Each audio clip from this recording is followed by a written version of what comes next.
up with a phone sometimes.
Everybody get a white balance that needs one? Are we good?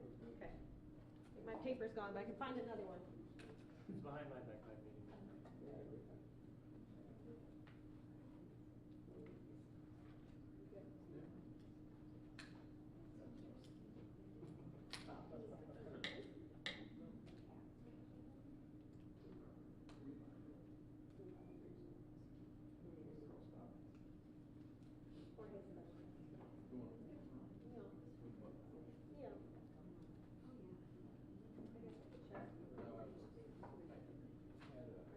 I'm going to do that. Or just the actual language.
Everybody have white balance? Everybody good?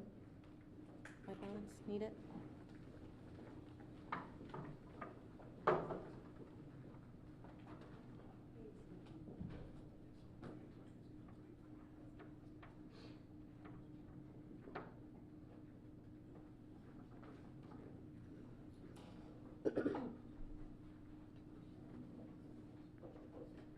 Everybody ready? All right, good afternoon, everyone. I'm Lauren Surley. I'm the Director of Communications for the City of San Marcos. As you all know, who are here, we had 4 shooting incidents happen over the weekend. 1 occurred on Friday night, and 3 occurred on Saturday night. We know these incidents have deeply impacted our community, and our thoughts are with the victims, their families, and everyone affected. We understand there are a lot of questions and concerns from our community. Chief Standridge will provide details on each of the incidents and the continued work underway to protect our community. After he provides those details, he will then take questions from media. So with that, I'll go ahead and turn over to Chief Stan Standridge. I will report on these shootings in the chronological order for which they were investigated. In the early morning hours of November 1st, officers responded to numerous calls of a shooting at Old Ranch Road 12 and Houston Street. The time of call was 1:11 a.m. Officers arrived on scene and canvassed the area. Officers learned an unknown suspect or suspects fired a gun from a vehicle and into a wooded area. While searching the area, 2 victims reported a bullet had gone through their apartment.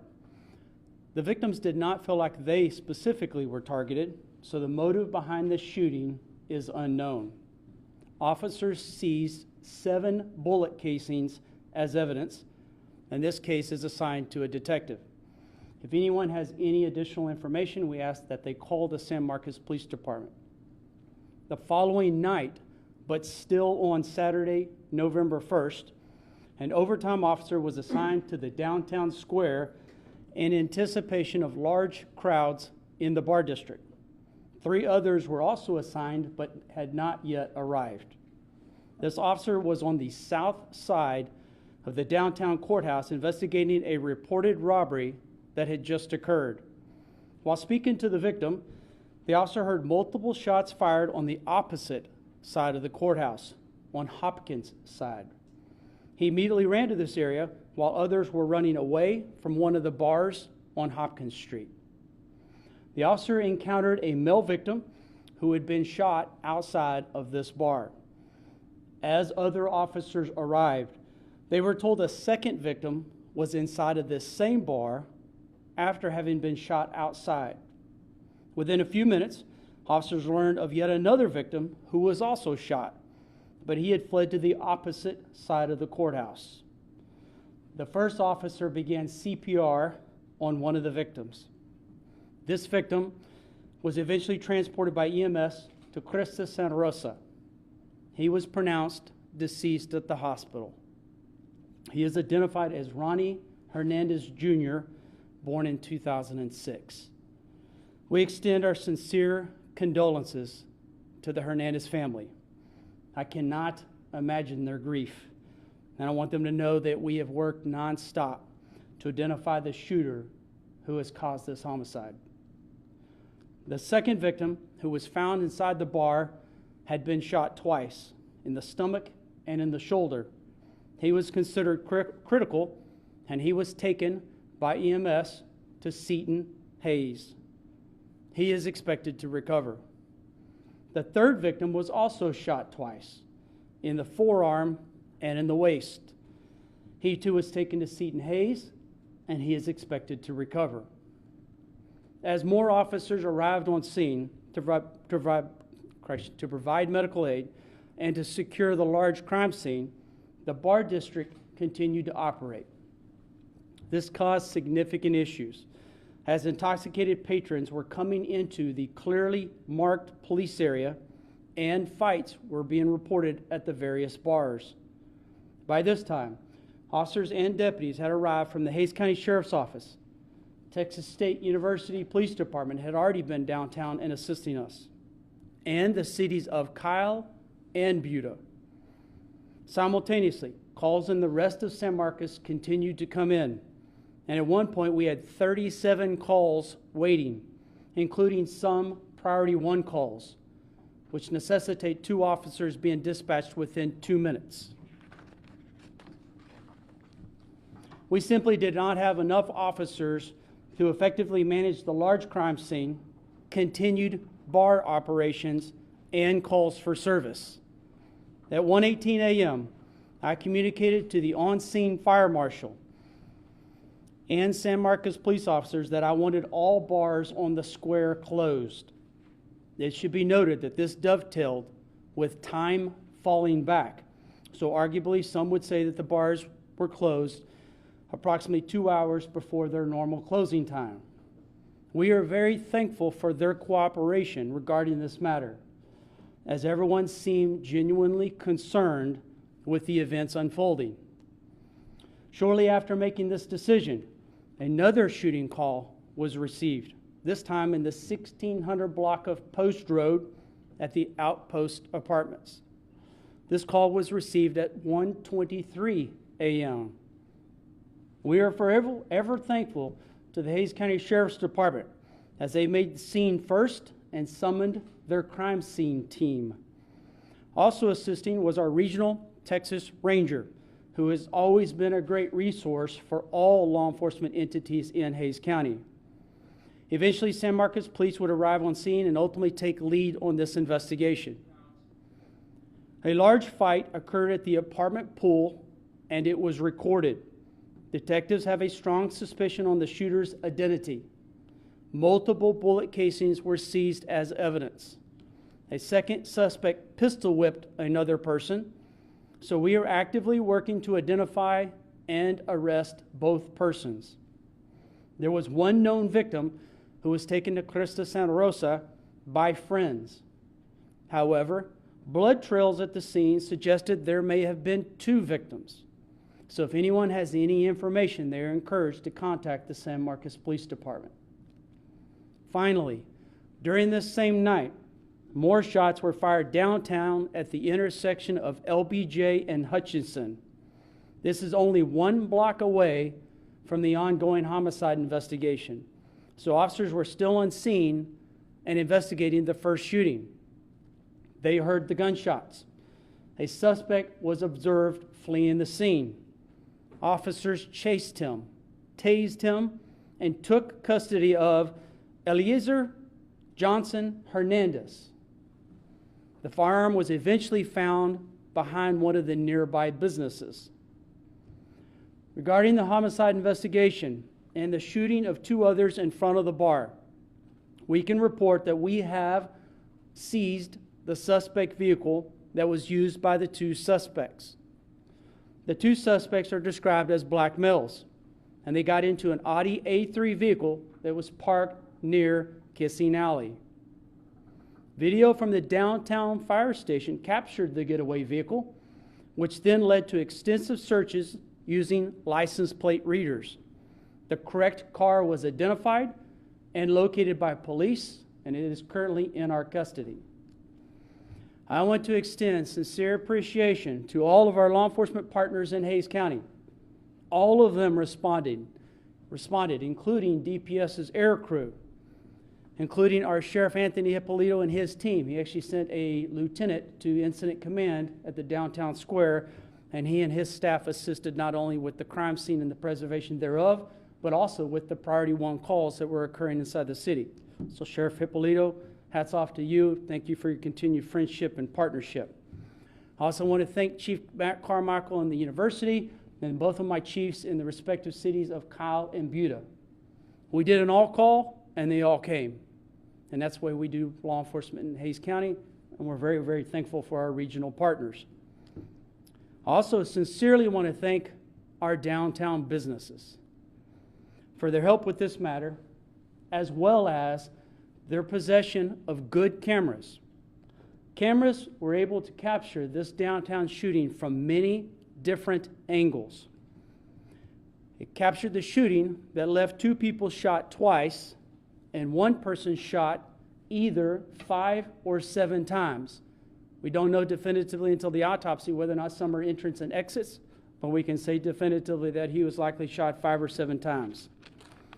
I caution our community that this shooter is considered armed and dangerous. Video shows him shooting at the group of victims, and once several fell to the ground, he then closed distance on at least 2 of them and shot them several more times while they lie on the ground. We do not know motive. We do not know if there are any affiliations between the two groups of people. But what we do know is there was a group of 5 males walking in front of the bar on Hopkins Street, and the before mentioned black males. There were 2 of them. Something is said, we don't know what, because the video just captures video and not audio, whereupon one of the black males goes to his friend, and it looks like, based upon video evidence, retrieves a firearm from the other friend.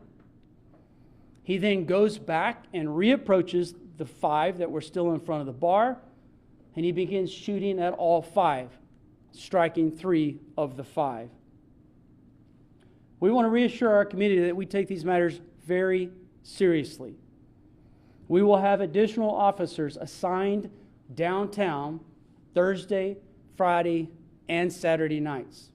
These officers will be in addition to the officers providing primary police services on the streets of San Marcos. I specifically want to thank our partnerships and our partner with Texas State University Police Department. They have, in many recent weeks and in the weeks to come, continued to provide us an officer or 2 based upon their available staffing to plus us up at the downtown square. I look forward to that continued collaboration with Texas State as Chief Carmichael and I continue to work together. So at this time, I'll try to answer any questions that you may have. Yes, sir. Do we know where this car was registered? Do you think that these 2 individuals live in San Marcos, or were they visiting from another city?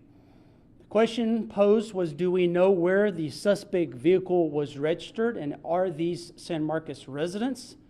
I can tell you that yes, we know where the vehicle was registered because the vehicle is currently in our possession. And at this point, we believe that at least one of them is likely local. Beyond that, I cannot speculate.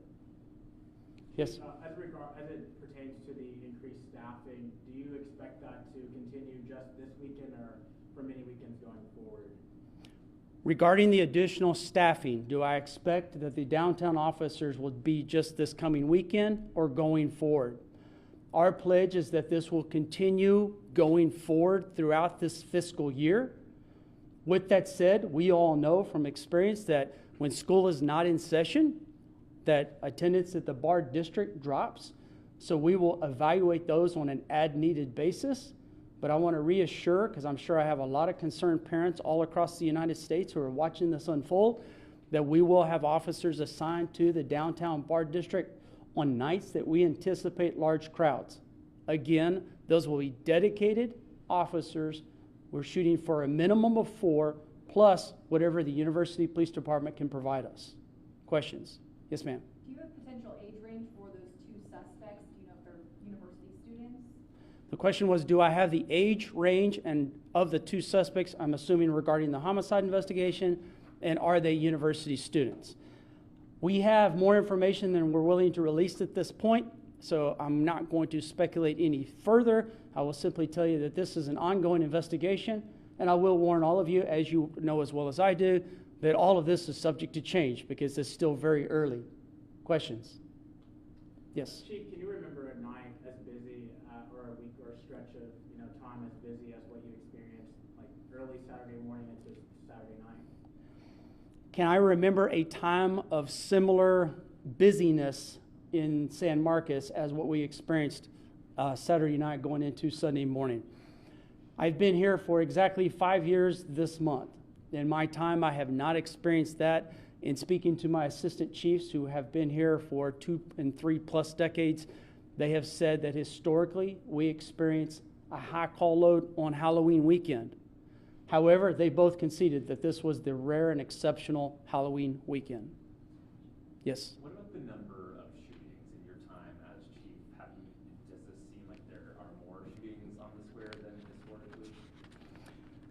Question posed, what about the number of shootings? Does it seem like it's a higher number?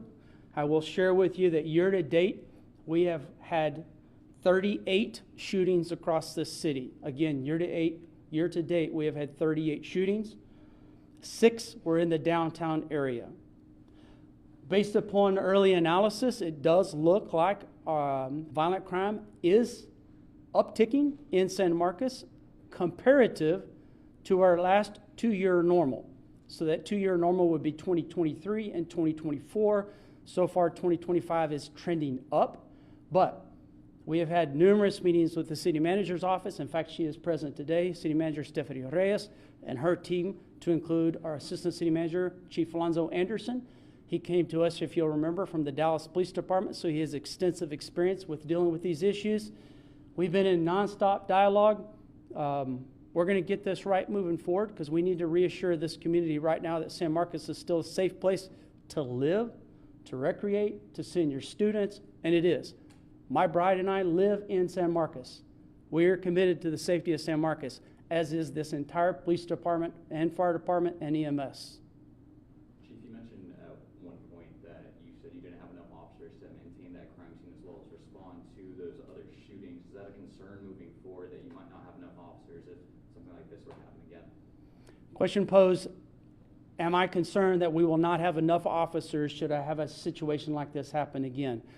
The police department, thankful to the city council, is currently undergoing a staffing analysis. We are under contract with a company called Matrix Consulting, and so the actual staffing analysis is ongoing. We would anticipate that report being done within the next probably 2 months. So I look forward to what that report says regarding the staffing at the San Marcos Police Department. Yes, ma'am. I know you said y'all use the license plate reader cameras to capture that vehicle that they used. I know there's been some back and forth with getting additional cameras for the area. If y'all had additional cameras, is that something that would have helped you further in this and finding these suspects quicker, in your opinion? The question posed, if we had had additional, what I'll presume is license plate reader cameras, would that have helped us find the shooters or at least the vehicle sooner? I will simply stick with what I know. What I know is video surveillance from an outside camera of downtown Fire Station 1 was the initial capturing image of the suspect vehicle. From there, our detectives worked their magic, and using license plate readers, were eventually able to identify the correct vehicle, which is now currently in our custody. One more question? Where did you guys find the vehicle? We're not going to comment, where did we find the suspect vehicle? I'm not going to provide that specific of information. Good question, though. All right, I'm going to turn it back over to Ms. Surley. Thank y'all. If y'all have any other questions, y'all can forward those to communicationsinfo@sanmarcostx.gov. Thank you.